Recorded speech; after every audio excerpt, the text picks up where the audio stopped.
Hey everybody, this is Curtis Childs. I'm the host of the weekly web series Swedenborg and Life on YouTube, and I'm really excited to be able to be giving a presentation this year at the 2018 Wisdom of the Near Death Experience Symposium in Austin, Texas. And I am going to be talking about there's this dichotomy where you have these amazing peak experiences. You think about the near-death experience, where suddenly the framework of what life is changed. There's amazing amounts of love, and it's directed and it's purposeful, and there is a different sort of there's not a ceiling on what it means to be a human being anymore. The potential for relationships, the amount of care that's put into every detail, everything is just so much better in this stage.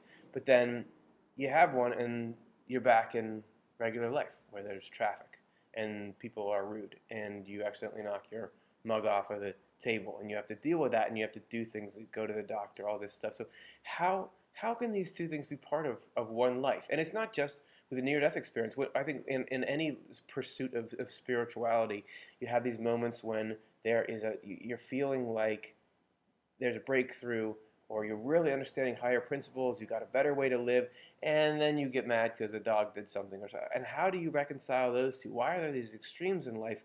And how do you take this amazing spiritual side of life and put it everywhere? How do you make it so that every experience has something spiritual in it? Because you want this sort of holistic life. And how do you take the promise and the potential that's put forward in these peak spiritual experiences and get it into the nitty-gritty of the rest of life? And why is there a setup like this in the first place? Why do we feel so differently throughout the course of life? So I want to look at that, and then I want to look in the workshop that I'll be doing at giving some simple tools that I've found through my research and through practice and through interactions for making the things around us conducive to this, what you'd call spiritual mindset. This is the way that you are interacting with people. What's the best way to go forward with that? The way that you're just looking at life and observing things. If there really is a spiritual reality that's behind all of this, if what we're seeing here in this physical world is just kind of the outer shell, then how can we see the heart of it, the light and the love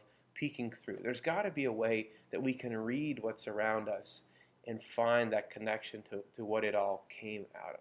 We're going to look at some, obviously that's not something you can just snap your fingers and do, but I do think there are some helpful tools that are not, esoteric and ungraspable, but are practical and relatively simple, that can make it so that, you can't be having one of these amazing experiences every day, but you can be closer and you can get a real satisfaction in life from seeing how everything across the whole spectrum ties together. So I'm excited to get to talk about that, to get to hear all the other wonderful presenters at the conference, and to meet all of you there. So looking forward to it. Go to the website neardeathwisdom.com if you want to see more of what it's all about, and hope to see you there.